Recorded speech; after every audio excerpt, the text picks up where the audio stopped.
جوئی صاحب یہ بتائیے گا کہ یہ کیسے کر لیتے ہیں آپ؟ مطلب یہ سمجھ سے باہر ہے آج کل کے دور میں کہ آپ پر تنقید ہوتی ہے یا آپ کی کسی بات کو ناپسند کیا جاتا ہے، کیونکہ آپ کی کئی بھی باتوں کو پسند کرنے والے بھی بہت ہیں، ناپسند کرنے والے بھی ہیں۔ جو آج پسند کر رہے ہیں وہ کل ناپسند کر رہے ہوتے ہیں، جو آج ناپسند کر رہے ہیں وہ کل کو پسند کر رہے ہوتے ہیں۔ اور تنقید بھی کئی مرتبہ ایسے ہوتی ہے کہ اب آج کل سوشل میڈیا کے دور ہے کہ بلو دا بیلٹ ہو جاتی ہے، لیکن آپ ہیں کہ آپ آگے سے مسکراتے ہوئے سن لیتے ہیں۔ نہیں، وہ ایک ٹریڈیشن ہے ہماری یہاں پہ لوکل، کہ جس میں آپ پر جو ملامت ہوتی ہے نا، آپ کو جو گالیاں، آپ کو وہ آپ اپنی شخصیت کو بہتر کرنے کے لیے اس کو استعمال کرتے ہیں۔ اس کی وجہ یہ ہے کہ اگر یہ سمجھنا شروع کر دیں کہ میں سب سے بڑا ہوں، تکبر آ جائے، اس کو تو وہ تو دعویٰ خدائی ہے، وہ تو شرک ہے۔ بے شک اپنے آپ کو کتنا چھوٹا سمجھنا ہے، بس یہی ہر وقت اسٹرگل جاری رکھتی ہے۔ تو وہ اگر آپ یہ سمجھیں کہ بھئی میں ہوں ہی کچھ نہیں، تو پھر جو مرضی ہے کہہ لیں۔ جو کہہ رہے ہیں وہ اس کا خود جواب دے ہوگا، مطلب ان کا اپنا فیل ہے جو جیسے سوچتا ہے۔ اچھا جوئی صاحب ایک اور بات، دوسرا اور جو اس طرح کی باتیں کرتے ہیں، یہ روایت ہمارے ہاں یہ ہے کہ یہ آپ کے لیے یہ رحمت ہے، کیونکہ کوئی دوسرا ناجائز گالی، ناجائز الزام لگاتا ہے تو ایک طرح سے خدا کی نظر میں آپ ونڈیکیٹ ہوتے ہیں۔ بالکل۔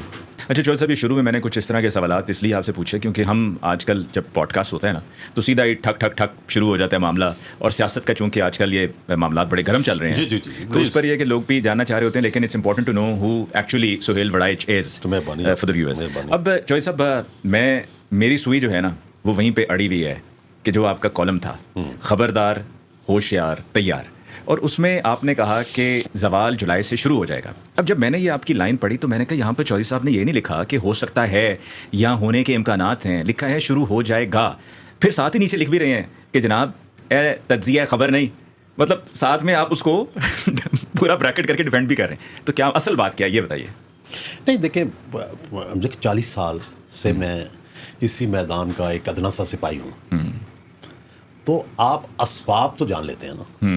اب ہم پڑھتے ہیں جی مغلیہ خاندان کے زوال کے اسباب، جنگ آزادی کے اسباب ہیں جی، تحریک پاکستان کے پیچھے کیا جو تھے ایسے اسباب تھے جس کی وجہ سے پاکستان بنا۔ تو میں نے وہ اسباب کی نشاندہی کی ہے، جن اسباب کا نتیجہ جو ہے وہ نکلنا ہے۔ اچھا، آپ نے اسباب کا کہا کہ اسباب کی نشاندہی کی ہے، لیکن ساتھ ہی آپ نے کہا کہ حکومتیں جب جاتی ہیں تو 3 وجوہات ہوتی ہیں، ایک مقتدرہ سے کوئی مسئلہ چل رہا ہو، عدلیہ سے مسئلہ چل رہا ہو، یا تیسرا آپ نے کہا کہ آپس کی کوئی لڑائی، اور پھر آپ نے کہا کہ جی آپس کی کوئی لڑائی نہیں، اسی کالم میں آپ نے کہا آپس کی کوئی لڑائی نہیں، عدلیہ سے کوئی مسئلہ نہیں، مقتدرہ سے بھی کوئی خاص اختلاف نہیں، تو جو ہے اختلاف وہ کیا ہے؟ نہیں، وہ میں نے اس کو وضاحت یہ کی کہ دیکھیں 2 پارٹنر ہیں، ایک مقتدرہ، ایک سیاستدان۔ جو کام سیاستدانوں کے ذمے ہے وہ 2 ہیں، ایک سیاست کا بیانیہ بنانا اور دوسرا معیشت کو ٹھیک کرنا۔ آپ مجھے بتا دیں اس میں کس حد تک کامیابی ہے؟ میری نظر میں تو اس پر کام ہی نہیں ہوا۔ تو جب کام ہی نہیں ہوا تو سارا بوجھ کس پر ہے؟ بیانیہ جن کا بظاہر نظر آتا ہے وہ تو جیل میں ہے، تو مقتدرہ پر بوجھ پڑ رہا ہے۔ میں صرف یہی میں نے پریڈکٹ کیا کہ اگر اس بوجھ کو، میں نے کہا تھا either correct yourself or you go۔ میں یہی کہہ رہا ہوں، میں یہ نہیں کہہ رہا کہ یہ حکومت چلی جائے، میں تو حکومتیں جانے کے ہی خلاف ہوں۔ میں تو چاہتا ہوں ہر حکومت اپنا مینڈیٹ پورا کرے، لیکن پرابلم یہ ہے کہ جب آپ 2 چیزیں ہیں کہ سیاستدان کا، سیاسی حکومت کا کام ہے اپنا مینڈیٹ بنانا، اپنے لوگوں سے رابطہ رکھنا، وہ تو یہ موجودہ حکومت کر نہیں رہی۔ آپ نے بھی کہا کہ آپ چاہتے ہیں کہ حکومتیں اپنا مینڈیٹ پورا کریں، تو کیا یہ جو حکومت ہے اس کے پاس مینڈیٹ ہے جس کو پورا کرنا ہے؟ چلو جتنا بھی کہتے ہیں نا کہ بعض اوقات ساری زندگی آپ ایک جعلی مفروضے پہ گزار دیتے ہیں۔ دنیا میں بہت سے لوگ ایک جعلی مفروضے پر ساری زندگی گزار دیتے ہیں، تو لیکن گزار دیتے ہیں نا، چلو ٹھیک ہے، وہ بھی تو عزت سے گزاریں۔ تو یہی میں کہہ رہا ہوں کہ اپنا سیاسی بیانیہ اس کو درست کریں، اس کو مضبوط کریں، اور نمبر 2 معیشت کی طرف توجہ دیں۔ یہ 2 ہی میں نے پوائنٹ آؤٹ کیے ہیں۔ اچھا، شہباز شریف صاحب جو ہیں یہ ڈوئر ہیں، یہ حقیقت ہے؟ یہ کہنا کہ وہ ڈوئر ہیں یہ حقیقت ہے، یہ مفروضہ؟ شہباز صاحب پرسنلی میں جتنے بھی آج تک وزیر اعظم دیکھے ہیں ان سب میں سے محنتی ہیں، ٹھیک ہے، زیادہ محنتی ہیں، لیکن ان کے ہمیشہ وہ نمبر 2 رہے ہیں، ٹھیک ہے، وینری وہ نہیں ہیں، یعنی کہ قابل نہیں ہے؟ نہیں، وینری نہیں ہیں وہ بہت اچھے مینیجر ہیں، بہت اچھے ایڈمنسٹریٹر ہیں، بہت اچھے کام لینے والے ہیں، لیکن لائن کہیں اور سے آئے تو پھر ٹھیک ہے۔ کہیں اور سے مراد پہلے تو نواز شریف سے آتی تھی نا، ٹھیک ہے، تو اب ان کو کون مینٹور کون کر رہا ہے؟ نہیں، اب کوئی بھی نہیں کر رہا نا، تو اسی لیے تو کچھ نہیں ہو رہا. تو ہمیں تو لگا تھا جب ارشد ندیم نے اولمپک گولڈ میڈل جیتا تھا تو رانا مشہود نے کہا تھا شہباز شریف صاحب سے کہ میاں صاحب یہ آپ کا ویژن ہے، تو ہمیں تو لگا تھا شہباز شریف صاحب بڑے ویژنری ہیں. نہیں، اس حد تک تو وینر ہی ہیں. ارشد ندیم کی جوبلین تھرو تک تو ڈیفینیٹلی انہیں کا ویژن ہوگا. ٹھیک. تو چوئی صاحب پھر آپ سمجھتے ہیں کہ یہ معاشی معاملات جو صورتحال ہے اس کی وجہ سے حکومت کے لیے مشکلات ہیں؟ ایک سیاسی اور معاشی. سیاسی بھی اور معاشی بھی. لیکن کیا کبھی کوئی حکومت اس لیے گئی ہے، ماضی میں آپ نے اتنی حکومتوں کو آتے جاتے دیکھا ہے کہ یہ حکومت اس لیے چلی گئی کیونکہ یہ معیشت کو ٹھیک نہیں کر سکی؟ یہ ایسے ہی ہے نا کہ دیکھو، ہونا تو ایکسیڈنٹ ہوتا ہے. ہر حکومت ایک ایکسیڈنٹ کے نتیجے میں گئی ہے. جو ایبرپٹ جانا ہوتا ہے نا وہ تو ایکسیڈنٹ ہوتا ہے، لیکن اس ایکسیڈنٹ کے کچھ اسباب ہوتے ہیں. میں تو ایکسیڈنٹ نہیں ابھی کہہ رہا، میں تو ابھی اسباب کی نشاندہی کر رہا ہوں. اس کے نتیجے میں ایکسیڈنٹ ہوگا، اس کے نتیجے میں ایکسیڈنٹ ہوگا. اور مستقبل قریب میں نہیں، ابھی ٹائم ہے، کریکشن کا ٹائم ہے. لیکن جو کہتے ہیں جی شہباز شریف صاحب نے 5 بجٹ پیش کر دیے جو اب تک کریکشن نہیں کر سکے، وہ کب کریکشن کریں گے؟ میں تو کہہ رہا ہوں، یہی تو میں نے لکھا تھا کہ 17 بجٹ، 12 بطور چیف منسٹر، 5 بطور وزیر اعظم. یہ تو میرا ورشن ہے. میں تو یہ کہہ رہا ہوں کہ بھائی فوراً ہونا یہ چاہیے تھا کہ اس کے فوراً بعد یہ وارننگ فائر تھا، وارننگ شاٹ تھا، انتباہی نوٹس تھا کہ بھائی ایک آپ کا نہ سیاسی بیانیہ ہے، کوئی پبلک میٹنگ نہیں کی آج تک، کوئی پریس کانفرنس نہیں کرتے، پارلیمنٹ میں نہیں جاتے. تو یہ سارے غیر سیاسی، اتنا غیر سیاسی ہو جانا، تو اس سے تو آپ پبلک سے کٹ جاتے ہیں. تو چوئی صاحب اگر یہ نہیں تو پھر کون؟ کبھی کوئی خلا رہا ہے دنیا کی تاریخ میں؟ چنگیز خان چلا گیا تو کون آیا؟ کوئی آ گیا بس. دنیا میں کبھی کوئی ناگزیر ہوا ہے؟ ہو سکتا ہے اس کے بعد انارکی آ جائے، لیکن وہ بندہ تو چلا جاتا ہے نا. تو دنیا میں کبھی خلا نہیں رہتا. یہ سوچنا کہ جی میرا کوئی متبادل نہیں ہے، یہ نہیں ہے، یہ کبھی نہیں ہوتا. لیکن چوائس آپ کی نظر میں کون ہے؟ وہ چوائس سامنے آ جاتی ہے جب آپ دیکھیں گے کہ جب چلیں یوں کر لیتے ہیں، ہو از اے بیٹر چوائس آپ کی نظر میں on the basis of your experience, تجربے کو سامنے رکھتے ہوئے؟ ایک طرف پیپلز پارٹی ہے. ایک ظاہر ہے نمبر 1 تو یہ ہے نا کہ شہباز شریف صاحب کی حکومت جانے کے آثار تب نظر آئیں گے جو الٹیمیٹ فائنل اسٹرا ہوگا، جو آخری تنکا رکھا جائے گا، وہ ہوگا جس دن تحریک انصاف سے اسٹیبلشمنٹ کا کوئی نہ کوئی خفیہ رابطہ بحال ہو جائے گا. ابھی تک نہیں ہوا؟ وہ کم از کم ہمارے علم میں نہیں ہے. اگر کوئی چل بھی رہا ہے تو کوئی ایسا نہیں ہے کہ جس سے کوئی ہوپ. یہ آج کل ایک اور بڑا ڈسکشن میں آئی ہوئی ہے بات. سہیل آفریدی صاحب نے ریسنٹلی انٹرویوز دینا شروع کیے ہیں اور ان سے سب پوچھ رہے ہیں کہ جی آپ کی محسن نقوی صاحب سے ملاقات ہوئی تھی اور اس ملاقات کے بعد پھر آپ نے 27 ستمبر کی تاریخ دی ہے لانگ مارچ کی. آپ کی معلومات کے مطابق ملاقات ہوئی ہے؟ دیکھو چیف منسٹر ملتے رہتے ہیں، دیکھو اس میں کوئی حیرانگی کی بات کیا ہے؟ چیف منسٹر اگر ملک کے فیڈرل انٹیریئر منسٹر سے نہیں ملتا یا ISI چیف سے نہیں ملتا یا وزیر اعظم سے نہیں ملتا تو یہ حیران کن بات ہے. میرا خیال ہے کہ خبر یہ ہونی چاہیے کہ چیف منسٹر کی انٹیریئر منسٹر سے 2 سال سے ملاقات نہیں ہوئی، یہ خبر ہوگی. ٹھیک ہے، اور ایک چیف منسٹر سے سالوں گزر جاتے ہیں، نہیں ہوتی ملاقات، جس کو آپ اتحادی سمجھتے ہیں. یہ ذرا ہمیں سکھا دیں کہ اگر ملاقات کے فوراً بعد ایک لانگ مارچ کا اعلان کر دیا جائے تو کیا یہ ملاقات پھر خبر نہیں ہوگی؟ نہیں، وہ اس لیے خبر نہیں ہوگی کہ دیکھو آپ کے خیال میں کیا اجازت کے بغیر لانگ مارچ ہو سکتا ہے؟ بالکل نہیں. کیا اجازت کے بغیر آپ اسلام آباد انٹر ہو سکتے ہیں؟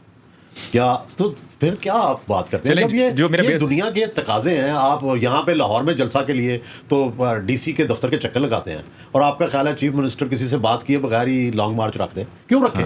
اس کو نہیں پتا کہ کامیاب بھی کرنا ہے، جانا بھی ہے، لوگوں کو لے کے جانا ہے، جان مال ہر چیز ہوتی ہے نا، اس میں اپنی اس کی سٹیک ہے. چلیں سر یہ ذرا کلیئر کر دیں، ملاقات ہوئی یا نہیں ہوئی؟ نہیں، مجھے بات یہ نہیں پتا ملاقات ہوئی، لیکن میرے لیے یہ کوئی حیران کن بات نہیں ہے.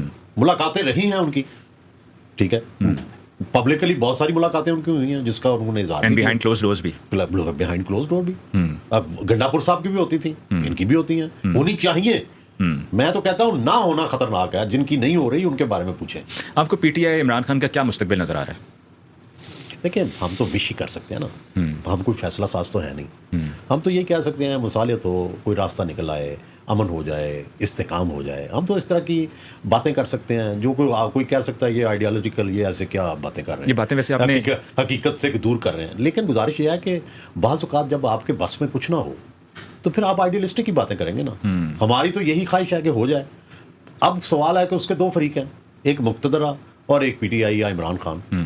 اب دیکھنا یہ ہے نا کہ دونوں چاہتے ہیں کہ اپنی اپنی ٹرمز پر کوئی راستہ نکلے. آپ نے ویسے مقتدرہ تک کبھی اس خواہش کا اظہار کیا آمنے سامنے بیٹھ کر؟ جی. اور آگے سے کیا رسپانس ملا؟ نہیں، اچھا نہیں رسپانس. نیگیٹو؟ کتنا نیگیٹو؟ مطلب کوئی کہیں پہ ذرا سا؟ یہ وقت کے ساتھ ساتھ ہوتا ہے نا. اب جس وقت میری بات ہوئی تھی اس وقت سخت انکار تھا. سخت انکار تھا کہ کسی صورت ممکن نہیں ہے. تو کیا یہ ہماری نیشنل سیکورٹی کے لیے تھریٹ ہے عمران خان صاحب اس وجہ سے؟ کیونکہ ہم نے دیکھیں ہمارے ہاں جب کوئی آپ کی حکومت کی یا فوج کی یا مقتدرہ کی یا ریاست کی نظر سے گرتا ہے تو پھر اس کے پیچھے ایک پوری لسٹ بن جاتی ہے. کچھ سچی بھی ہوتی ہیں, کچھ جھوٹی بھی ہوتی ہیں. تو اس میں پھر وہ جو عمران خان ہے اس کا جو ہیولا تراش لیا گیا ہے, اور دوسرا وہ جو اندر جیل میں باتیں کرتے ہیں وہ بھی سنی جاتی ہیں, ٹھیک ہے, اور وہ باتیں بھی ظاہر ہے کوئی اچھی نہیں ہوتی, ٹھیک ہے. تو یہ سارا ایک ان کا جو شخصیت کا سکیچ بن رہا ہے اور جو بنا ہوا ہے وہ ظاہر ہے ایسا خوشگوار نہیں ہے کہ جس سے مقتدرہ کا اور ان کا کوئی راستہ کھلے.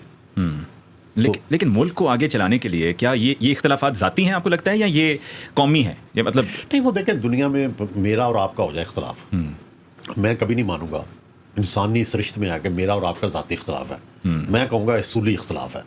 آپ کا ملکی مفادات پر میرا اور آپ کا اختلاف ہے.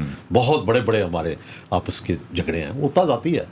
تو اب وہ اس کو کیا دیں, عمران خان کا ذاتی جھگڑا ہے یا کسی اور کا جھگڑا ہے. آپ نے کیا گیج کیا, ذاتی ہے؟ نہیں, شروع تو ذاتی سے ہوا, پھر آگے بڑھتا گیا. پھر وہ آگے میں نے بتایا نا کہ اس کے بہت ساری چیزیں شامل ہو جاتی ہیں. جب لڑائی ہوتی ہے نا, فرض کریں میری اپنے پڑوسیوں سے لڑائی ہو جائے, ٹھیک ہے, تو لڑائی تو ہوگی پانی پھینکنے پہ, لڑائی تو ہو جائے گی کوڑا پھینکنے پہ, ٹھیک ہے. اس کے بعد یہ والا سامنے والا پڑوسی کہے گا یار تھوڑے بارے کل ہے بھی کہہ رہے سی, وہ پھر وہ پرلا پڑوسی کہے گا وہ جناب یہ تو تھوڑے خلاف ایسا کر رہے ہیں, تیلی لگا دیں, اور پھر وہ آپ کے ساتھ جڑتی جاتی ہے. تیلیاں لگانے والے پھر جو ظاہر بات ہے بینیفیشریز ہیں. کچھ حقیقت بھی ہوتی ہے, جب آپ ایک دوسرے سے لڑے ہوتے ہیں تو ایک دوسرے کے خلاف فضول باتیں بھی کرتے ہیں, پلاننگ بھی کرتے ہیں. تو یہ چیز. اچھا, آپ نے کہا کہ جو خان صاحب کی بہن ہے علیمہ خان صاحبہ, وہ 1.5 خان ہے, اور ساتھ میں یہ بھی کہ وہ فاطمہ جناح بننا چاہتی ہیں. تو کیا اس کا مطلب ہے کہ آپ عمران خان صاحب کو قائد اعظم محمد علی جناح کے ساتھ ملا رہے ہیں اور ان کی بہن کو اس طرح سے فاطمہ جناح کے ساتھ؟ نہیں, میں نہیں ملا رہا. میں نے تو تنزیہ کہا تھا کہ یہ تحریک انصاف کے اندر کے حلقے کہتے ہیں, ٹھیک ہے. جب وہ انہوں نے ان کو مینشن کرتا ہوتا ہے تو ان کی یہ اندر کی کنورسیشن ہے 1.5 خان اور فاطمہ جناح. لیکن آپ کی نظر میں کیا خان صاحب کا پولیٹیکل اسٹیچر کیا ہے؟ Where does he stand? 3 سال جیل میں میں خان صاحب کو ایک پاپولر لیڈر سمجھتا ہوں. میں خان صاحب کو ایک زمانے میں یوتھ اور مڈل کلاس کی اسپریشن کا نمائندہ سمجھتا ہوں. لیکن میرا پہلے بھی خیال تھا اور اب بھی خیال ہے, he doesn't have political vision. He also does not have political vision. No, اور نہ ان کے پاس ملک کو چلانے کا کوئی ویژن ہے. خارجہ پالیسی کا انہوں نے بیڑا غرق کر دیا پاکستان کی, ٹھیک ہے. جو جتنے وعدے کیے تھے ان میں سے ایک بھی پورا نہیں کیا, ٹھیک ہے. انہوں نے کہا تھا میں 100 بندہ لاؤں گا, ملک کی تقدیر بدل دوں گا, نہیں کیا, ٹھیک ہے. تو وہ اس حوالے سے تو ڈیفینیٹلی وہ ناکام ہوئے ہیں ایز اے لیڈر. لیکن دوسری طرف ڈیفینیٹلی جو پاپولیرٹی ہے اس کا تو کوئی مد مقابل نہیں, نہ اس کا کوئی آپ کے پاس ریپلیسمنٹ ہوتی ہے. تو وہ تو خان صاحب اس وقت مقبولیت تو ان کے پاس ہے, چاہے وہ میں نہ, میرا 100% ان سے اختلاف, وہ ڈزنٹ میٹر. میرا مخالف بھی اگر پاپولر ہے تو اس کو بھی آنے کا حق ہے. اچھا, مریم نواز کا پولیٹیکل ویژن آپ کو نظر آتا ہے؟ مریم ٹرینڈ ہے اپنے والد سے اور والدہ سے, ٹھیک. ان کی والدہ جو تھی وہ بہت عقل مند تھی, اور بعض اوقات وہ ایون نواز شریف کو مشورے دیتی تھی. جو ان کی فیملی ٹاک ہوتی ہے, جب شام کو یہ سارے بیٹھتے ہیں, ان کی روٹین ہے آپس میں رات کھانے پہ بیٹھنا اور گفتگو کرنا سیاسی, ہر روز کرتے ہیں. تو اس میں کلثوم نواز کی باتوں کو بڑی اہمیت دی جاتی تھی. تو کلثوم نواز نے ہی پش کر کے مریم کو لیڈر بنوایا. یہ ان کا اصرار تھا؟ جی, اصرار بھی تھا اور ان کی کوشش بھی تھی, جس میں وہ کامیاب ہو گئی, ٹھیک ہے. اور پولیٹیکل ویژن ہے ان کے پاس, اور زیادہ اقتدار کا مزہ بھی انہوں نے چکھا ہوا ہے. ایز پرائم منسٹر ہاؤس میں بھی وہ رہی ہیں, اب چیف منسٹر میں بھی ہیں.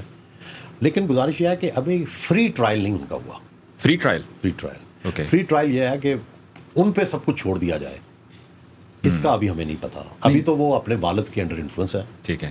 اپنے چچا کے کی ڈیفینیٹلی کوئی نہ کوئی مشورہ ان کو ملتا ہوگا, تو ایوری ڈے اپنے والد سے وہ مشورہ کرتی ہوں گی, ٹھیک. تو ابھی تک تو ان کے اوپر وہ ایک پیٹرنیج اور ایک سایہ وہ موجود ہے. تو ان اے فری وے جب ان کو ٹوٹل فریڈم ملے گی تب وہ کیسا بیہیو کریں گی یہ نہیں پتا ابھی. ہو سکتا ہے بہت سے لوگ یہ سوچ رہے ہیں آپ کو سن کے کہ اگر ان کو پولیٹیکل فریڈم یا ان کو فریڈم مل گیا تو پھر پتہ نہیں کیا ہوگا. نہیں ہو سکتا ہے, بہت اچھا ہو سکتا ہے, بہت منفی. کچھ لوگوں کا کہنا ہے کہ شی از ونڈکٹیو اینڈ اوور ایمبیشس. دیکھو میں ابھی کچھ اس پہ کوئی کمنٹ نہیں کرنا چاہتا. 2 بندوں کو میں ابھی تھوڑی سی جو ہے نا وہ مارجن دیتا ہوں, گنجائش. کیوں؟ ایک بلاول کو اور ایک مریم کو. اس کی وجہ یہ ہے کہ ابھی ان کا ابھی وہ کلیاں ہیں, انہوں نے ابھی پھول بننا ہے, پہلے پھولوں پہ تو کرٹیسزم کر لیں ٹھیک ہے, تو کلیوں کو تو کھلنے دے پہلے. اچھا, بلاول کا پولیٹیکل ویژن, اب آپ نے کہا عمران خان پاپولر ہیں پر پولیٹیکل ویژن نہیں. مریم نواز کا آپ نے کہا کہ political vision because of the training جو گھر میں ہوئی ہے, تو کیا مریم نواز کی مقبولیت ہے اور پھر بلاول کا بھی کہ کیا ان کا پولیٹیکل ویژن اور مقبولیت ہے؟ دیکھیں کوئی ٹیسٹ تو مریم کا نہیں ہوا ابھی تک, تو وہ پلان بنا رہی ہیں, منصوبے بنا رہی ہیں, لوگوں کو کوشش کر رہی ہیں, لیکن یہ سارا کچھ ہو رہا ہے through administration, through D Cs. Political machinery کوئی نہیں ہے ان کے پاس اس وقت. تو پولیٹیکل مشینری نہیں ہوتی تو اونرشپ نہیں ہوتی. تو یہ ان کے ہاں چنانچہ کوئی زنجیر نہیں ہے ان کے پاس کہ کیسے تک بندے تک پہنچے گی وہ. گیپ ہے between chief minister and the masses. There is a gap between journalist and chief minister. There is a gap between politicians and the chief minister. There is a gap between press and the chief minister. There is a gap between understanding the intellectuals of Pakistan and the chief minister. تو کیونکہ وہ نہ ملتی ہیں, نہ interaction کرتی ہیں, نہ ابھی تک انہوں نے کوئی پولیٹیکل پارٹی سے نہ زیادہ ملی ہیں. اب ایم پی ایس وغیرہ سے انہوں نے ملنا شروع کیا. خوف ہے یا تکبر؟ نہیں, میرا خیال ہے کہ ان کا دونوں کا خیال تھا, شہباز شریف کا اور مریم صاحبہ کا, کہ پہلے کام کریں اور پھر پالیٹکس کریں. ٹھیک ہے, لیکن میرا اس نظریے سے اتفاق نہیں ہے. میرا خیال ہے کہ اتنا وقت ہی نہیں ہوتا کہ پہلے کام کر کے اس کے نتائج آنے دیں پھر جناب پالیٹکس کریں. نہیں, ایسا اتنا وقت نہیں ہوتا. وقت ہوتا ہے 2-2.5 سال ایوریج. اس سے جتنا بونس مل سکتا ہے, اب بونس شروع ہو گیا ہے ٹھیک ہے, اور وہ بونس یہ ہوتا ہے کہ آپ پالیٹکس پلس ساتھ ہی کام کریں. اچھا, آپ کے کالم کی ٹائمنگ بھی 2.5 سال کے بعد ہے, کیسا اتفاق ہے؟ ایوریج ایج اتنی ہے نا. اگر آپ پورے پاکستان کی تاریخ دیکھ لیں تو 2.5 سال عروج ہے, پھر زوال ہے. اچھا چوہے صاحب, جنگ گروپ کے ساتھ اتنا طویل سفر, زندگی آپ کی ایسوسیٹیڈ رہی with this one particular group, اس میں بیچ میں ایک بار آپ گئے بھی اور آپ کے اس گروپ سے ریلیٹڈ اور لوگ بھی مختلف اداروں میں جاتے رہے ہیں لیکن جا کر واپس آ جاتے رہے ہیں. کیا وجہ ہے کہ ایک ہی ادارے کے ساتھ اور اتنا عرصہ آپ نے گزار لیا, اور جب اسی ادارے سے لوگ کسی اور ادارے میں جا کے پھر واپس آتے ہیں تو لگتا ہی ہے کہ جس طرح اس ادارے میں ان کو پلانٹ کیا گیا تھا؟ نہیں, وہ دیکھیں گزارش یہ ہے کہ ایک ہوتا ہے نا فرسٹ ہوم, جو کہ آپ کا اپنا گھر ہوتا ہے. تو یہ میں تو پہلے دن سے, میری پہلی جاب ہی اس ادارے میں ہے, تو وہ میرا سیکنڈ ہوم ہے. اب دیکھیں نا 40 سال ہو گئے ہیں, بہت لمبا. تو وہ اس میں پھر ایک دوسرے کی خامیاں, خوبیاں, محبتیں, سب کچھ شامل ہو جاتا ہے. خون بھی شامل ہو جاتا ہے, پسینہ بھی شامل ہو جاتا ہے, اور ظاہر ہے سب سے پسندیدہ وہی ہے, تو اس لیے بار بار سارے لوگ وہاں واپس جاتے ہیں. اس کی وجہ یہ ہے کہ ایک تو اس کے جو اونر ہیں, خاص کر مجھے تو میر شکیل الرحمان نے خود سکھایا ہے. I have this unique owner کہ اور کوئی اعتراف کرے نہ کرے, میں تو اس کا اعلانیہ اعتراف کرتا ہوں کہ انہوں نے خود مجھے سکھایا ہے. انٹرویو کیسے کیا جاتا ہے, ایڈیٹنگ کیسے کی جاتی ہے, کس طرح آئیڈیاز کو دیکھا جاتا ہے, کس طرح پالیسی کو بنایا جاتا ہے. کیونکہ میں ان چیزوں میں انوالو تھا تو اس لیے ٹریننگ ہوئی میری. تو اس لیے میں تو جس بندے کو آپ اپنا استاد سمجھیں تو ظاہر ہے پھر اس سے الگ ہونا, ناراضگی بھی ہو جاتی ہے, ظاہر ہے باپ سے بھی ہو جاتی ہے, بھائی سے بھی ہو جاتی ہے. تو اس طرح کی ناراضگی ہوتی ہے جب وہ آپ کے ڈیمانڈز, آپ کے مسائل حل نہیں کرتے. وہ چلتا رہتا ہے, it's part and parcel of the whole game. تو چوہے صاحب, کیا صحافی کبھی ریٹائر ہوتا ہے؟ یہ حکمران وغیرہ ہوتے رہتے ہیں, ہمارے پاس کون سا تختہ ہے ہم نے تو دیکھو نا, یہ چٹائی ہے, ادھر ہی بیٹھے رہنا, کہاں ریٹائر ہونا ہے. لیکن کبھی خود سوچا کہ میں نے اتنا وقت دے دیا ہے تو اب ذرا لائف میں یہ ہوتا ہے کہ بھائی اب میں یہ سوچ رہا ہوں ضرور کہ جو لکھنا پڑھنا ہے اس کی تھوڑی شکل تبدیل کی جائے اور لٹریچر کی طرف آیا جائے. تو وہ آج کل میں کوشش کر رہا ہوں. ظاہر ہے یہ بڑا مشکل ہوتا ہے ٹرانزیشن, کیونکہ ساری زندگی ہم نے خبروں سے کھیلا ہے اور خبروں میں جو ہے وہ زندگی گزاری ہے. تو اس سے ہٹ کے جو ہے وہ لٹریچر میں جانا مشکل ہے, لیکن کوشش کریں گے, ارادہ ہے.